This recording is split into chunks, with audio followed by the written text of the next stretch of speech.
अब आगे भगवान बताते हैं कि त्यक्त्वा कर्म फला संगम नित्यत्यक्तो निराश्रयः कर्मण्यभिप्रवृत्तोऽपि नैव किंचित् करोति सः।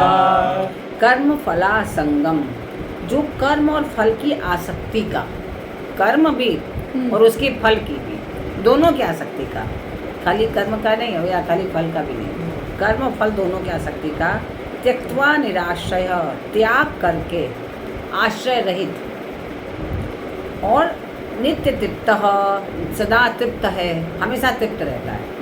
कर्म की भी आसक्ति का त्याग कर दिया उसने और फल की भी आसक्ति का त्याग कर दिया और निराश्रित हो गया, आश्रय से रहित हो गया कि मुझे इसका आश्रय मिल जाए तो मैं जीऊँगा, मुझे उसका आश्रय मिल, कोई आश्रय तो उस प्रभु का है और किसी का आश्रय नहीं है। फिर कर्म की आसक्ति का त्याग मतलब हमें ये काम करना है, हम ये काम नहीं करेंगे तो कैसे काम चलेगा, ये आसक्ति है ना। मैं कर्म कर रहा हूँ तो दुनिया चल रही है, अच्छा, मैं कर्म कर रहा हूँ तो परिवार चल रहा है, अच्छा, ये सोच खत्म करो। ये सोच आसक्ति आप करना, वैसे निरंतर कर्म करो। एक कर्म के प्रति आसक्ति लगे, ये मेरा कर्म है और मैं कर रही हूँ इसलिए घर चल रहा है। आज मैं अगर ना उठूँ तो पूरा घर सोता रहेगा, अगर आज मैं खाना ना बनाऊँ तो घर पूरा भूखा रह जाएगा। ये क्या है कि आपके बिना घर भूखा रहेगा? नहीं रहेगा। कोई भी ऐसा तो नहीं कि एक जना व्यक्ति संसार में नहीं रहे तो संसार चलना बंद हो जाएगा, ऐसा तो नहीं है। तो ये कर्म और उसका फल की आसक्ति, फल की आसक्ति तो सबको होती है, तो फलासक्ति दोनों का त्याग कर दीजिए और आश्रय से रहित रहिए और सदा तृप्त रहिए, हमेशा तृप्त, संतोषी हमेशा।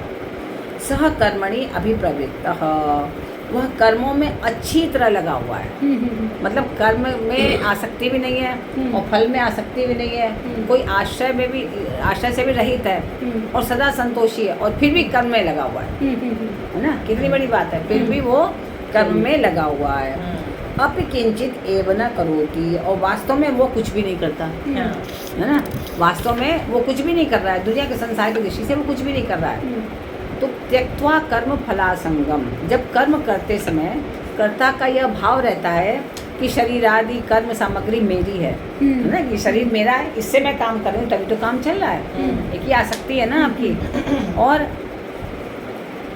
मैं कर्म करता हूँ, कर्म मेरा है और मेरे लिए तथा इसको, मेरे को अमुक फल मिलेगा इसको करने से, मैं कर्म करूँगी तभी सब लोग घर के लोग खाना खाएंगे, नहीं तो सब भूखे रह जाएंगे। एक ये जो आसक्ति है, ये आसक्ति रहित होना चाहिए। कर्म योग से जो सिद्ध महापुरुष होते हैं वो प्राकृत पदार्थों से सर्वथा संबंध विच्छेद करके रहते हैं, उनको संबंध, उनका कोई विच्छेद का वो नहीं रहता, उनका संबंध नहीं बना के रखते उससे। और इसलिए कर्म करने की सामग्री में, कर्म में तथा कर्म फल में किंचित मात्र भी उनकी आसक्ति नहीं होती, कोई आसक्ति रहित होकर कर्म को करते हैं। तो वो कर्म फल का हेतु भी नहीं बनना चाहते कि ये कर्म हुआ ये मेरे कारण हुआ, इसके फल का भी हेतु अपने को नहीं बनाते। कर्म सामग्री के साथ किंचित मात्र भी संबंध न होने के कारण महापुरुष जो होते हैं उनका कर्म फल के साथ कोई संबंध नहीं होता। उन्होंने कर्म कर दिया, फल आपको क्या मिला उनको कोई लेना देना नहीं है, कि मतलब ये नहीं देखा अब मेरे कारण तुम गाड़ी में बैठे हो, मेरे कारण आज तुम यहाँ तक पहुँचे हो, उनसे कोई मतलब नहीं तुम कहाँ पहुँचे कहाँ नहीं पहुँचे, उन्होंने आपको दे दिया, वो कर दिया कर्म जो उन्होंने करना था निस्वार्थ भाव से।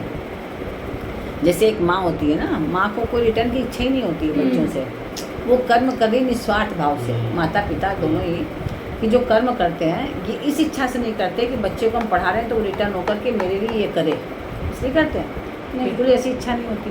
वो तो बस चाहते हैं वो योग्य बन जाए, तो वो वास्तव में महापुरुष हैं उस दृष्टि से, खाली बच्चे तक, बाकी और भावना में नहीं होता है, लेकिन अपनी संतान में होता है, निस्वार्थ भाव से कार्य करता है, लेकिन दूसरों के लिए नहीं होगा उसका। तो ऐसी भावना सब में हो तब वो महापुरुष है, और उसके फल की कोई उसकी इच्छा ना हो। तो कर्म सामग्री के साथ किंचित मात्र भी संबंध न होने के कारण, कोई जो भी कर्म सामग्री है उससे बिल्कुल भी संबंध न हो तो कर्म फल के साथ भी कोई संबंध नहीं होता। जब कर्म के संग नहीं है तो कर्म फल के साथ भी नहीं है। वास्तव में कर्म फल के साथ स्वरूप का संबंध है,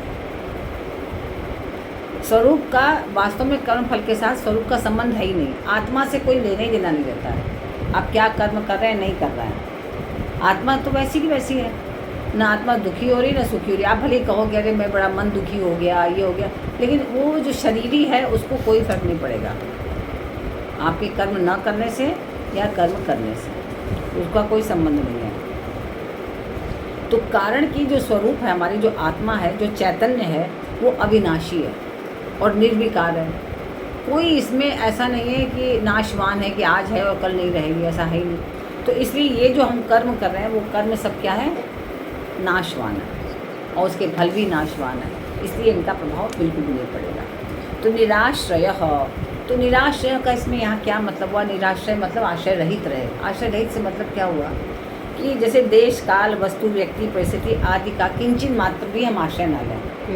जैसे कई बार लोग ये सोचते हैं कि अगर ये है तभी हम जीवित हैं, है ना, अगर ये नहीं रहे तो हम नहीं जी पाएंगे। लोग कहते हैं ना, बहुत से लोग, स्त्री पुरुष बच्चे, बहुत से लोग ऐसा कहते हैं, ये है तो हम जीवित रहेंगे, नहीं तो हम नहीं जी पाएंगे, है ना।